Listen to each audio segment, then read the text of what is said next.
Flop explainer present superhit movie the way home. ये movie release हुई थी 2002 में। ये कहानी एक ऐसी बूढ़ी माँ की है जिसकी बेटी उसे 17 साल की उम्र में छोड़कर चली गई थी। अब बेचारी बूढ़ी माँ का हालचाल पूछने के लिए कोई नहीं था। धीरे धीरे उनका शरीर भी बिल्कुल कमजोर होने लग गया था। अब बेचारी बूढ़ी माँ झुककर ही चलती थी क्योंकि उनके रीढ़ की हड्डी में खराबी आ चुकी थी। उनकी उम्र होने के बावजूद भी वो काम करना नहीं छोड़ती। मूवी में आगे हम देखते हैं कि बूढ़ी माँ की उस लड़की की उम्र 32 साल हो चुकी है और उसका एक 7 साल का बेटा भी है जिसका नाम शानबू है। शानबू की माँ कई सालों के बाद अपने गाँव जा रही थी। शानबू अपनी माँ से अपनी दादी के बारे में पूछता है कि उसकी दादी कैसी दिखती है, क्या उन्हें ठीक से सुनाई और दिखाई देता है। बट उसकी माँ के पास उसके सवालों का कोई जवाब नहीं था। वो दोनों अपने गांव जाने वाली बस में बैठे होते हैं। तभी गांव के कुछ लोग अपने साथ एक मुर्गी लाए होते हैं, उसे पिंजरे से बाहर निकाल देते हैं। वो मुर्गी हमारे हीरो और उसकी माँ के कपड़े बिल्कुल ही गंदे कर देती है। हीरो को ये जगह बिल्कुल भी पसंद नहीं आती क्योंकि इस गांव के कच्चे रास्तों में बहुत मिट्टी उड़ती है। हीरो अपनी माँ से वापस शहर जाने की जिद करता है बट उसकी माँ उसे मारकर अपने घर ले जाती है। यहाँ पर हम उसकी दादी माँ को देखते हैं जो बहुत ही बूढ़ी हो चुकी थी। वो बोल नहीं सकती थी और कानों की सुनने की क्षमता भी पूरी तरह खत्म हो चुकी थी। उनकी बेटी अपनी बूढ़ी माँ से माफी मांगकर कहती है कि उसके पति ने उसे तलाक दे दिया है और पैसों की कमी के कारण उसे अपनी दुकान भी बंद करनी पड़ गई। वो उन्हें बताती है कि सिटी में नौकरी ढूंढना बहुत ही मुश्किल हो गया है और इसलिए वो अपने बेटे का पालन पोषण नहीं कर सकती। इसलिए वो हीरो को उसके पास ही छोड़कर जाना चाहती है। उसकी बूढ़ी माँ बस उसे सुने जा रही थी बट उसे समझ आ गया था कि उसकी बेटी क्या कहना चाहती है। तो अब हीरो की माँ वापस शहर जाने लगती है तो तभी बूढ़ी माँ उसे इशारों से थोड़ी देर आराम करने के लिए कहती है बट उसकी बेटी अपनी माँ का कहना ना मानकर शाम की बस से ही शहर वापस आ जाती है। हमारा हीरो जो बचपन से ही शहर में पला बड़ा था उसे गांव का रहन सहन बिल्कुल भी पसंद नहीं आता। हमारे हीरो की माँ उसके लिए शहर का कुछ खाना और कपड़े छोड़कर गई थी। हीरो की दादी उसे साथ चलने के लिए कहती है लेकिन हीरो के लिए वो एक अनजान बूढ़ी औरत थी। वो उनके साथ चलने के लिए मना कर देता है।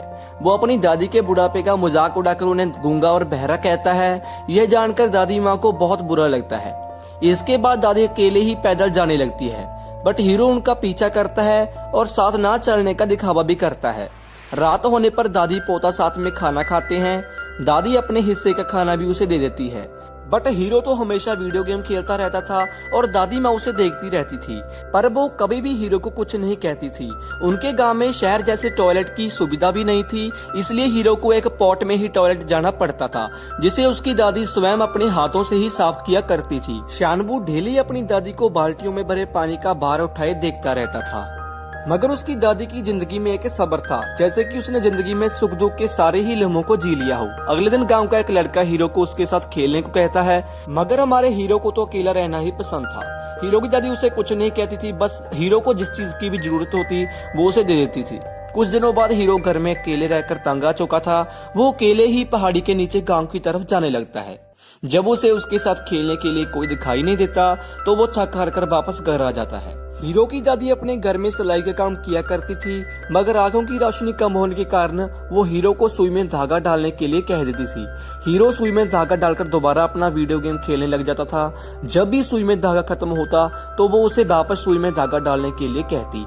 हीरो इससे बहुत इरिटेट हो चुका था। शाम होने पर वीडियो गेम खेलते खेलते उसके वीडियो गेम की बैटरी खत्म हो जाती है तो अब वो अपनी दादी से वीडियो गेम की बैटरी बाय करने के लिए पैसे मांगता है मगर उसकी दादी ने अपना सारा जीवन गरीबी में बिताया था और उनके पास पैसे ना होने के कारण हीरो को वो मना कर देती है। मगर हीरो उन्हें कहता है कि वो अपनी माँ से पैसे लेकर उन्हें वापस कर देगा तो इस पर इसकी दादी अपने पेट पर हाथ लगाकर कुछ इशारा करती है। हीरो गुस्से में आकर अपनी दादी को धक्का मारकर चला जाता है और साथ ही उन्हें कहता है कि वो किसी काम की नहीं, मानो पैसे ना मिलने पर वो उन्हें अपना दुश्मन मानने लग चुका हो। वो उनकी जूतियां छुपा देता है जिसकी वजह से दादी माँ को नंगे पैरों से ही ऊंची चढ़ाई पार करनी पड़ती है। दादी माँ बहुत ही मेहनत से उसके टॉयलेट पॉट को धोकर लाती है जिसे वो लात मारकर तोड़ देता है। बस उसे किसी न किसी तरह वीडियो गेम की बैटरी ही चाहिए थी। हीरो अपनी दादी के हेयर पेन को निकालकर मार्केट में बेचने जाता है ताकि वो उन पैसों से बैटरी खरीद सके। बैटरी के लिए वो एक दुकान में चला जाता है तो शॉपकीपर उसे कुछ बैटरी दिखाता है मगर उनमें से कोई भी बैटरी उसकी वीडियो गेम में नहीं आती। तो वो दुकान वाला उसे दूसरी दुकान के बारे में बताता है लेकिन वहाँ से भी वह बैटरी नहीं मिलती। बैटरी ना मिल पाने पर वो सोचता है कि अपनी दादी के हेयर पेन से बर्गर या पिज्जा खा लिया जाए लेकिन दुकान वाला उस हेयर पेन को लेने से मना कर देता है क्योंकि उसकी बाजार में कोई कीमत नहीं थी।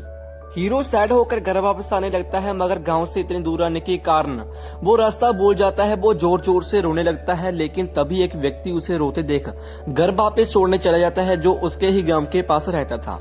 वो हीरो को साइकिल के कैरियर पर बिठाकर उसे घर छोड़ाता है।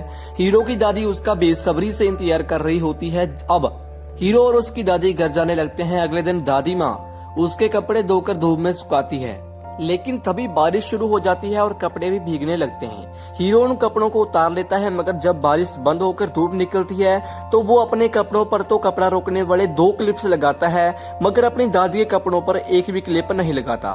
बट बाद में उसे यह महसूस होने लगता है कि इससे उनके कपड़े हवा में उड़ जाएंगे और शायद उनके पास और कपड़े भी न हो, इसलिए वो उनके कपड़ों पर भी एक क्लिप लगा देता है। उसकी दादी उसे पूछती है कि तुम क्या खाओगे, तो इस पर वो पिज्जा बर्गर खाने की डिमांड करता है, लेकिन दादी माँ को शहर के खाने में के बारे में कोई भी जानकारी नहीं थी।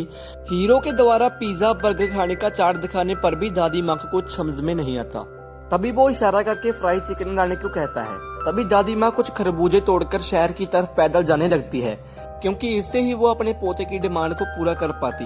जब दादी माँ बाजार से घर वापस आती है तो जोर जोर से बारिश होने लगती है और बारिश में पूरी तरह से भीगने के कारण उन्हें बहुत ठंड लग रही थी, लेकिन वो किसी तरह अपने पोते के लिए खाना बनाती है। हीरो अपनी दादी का वेट करते करते सो गया था।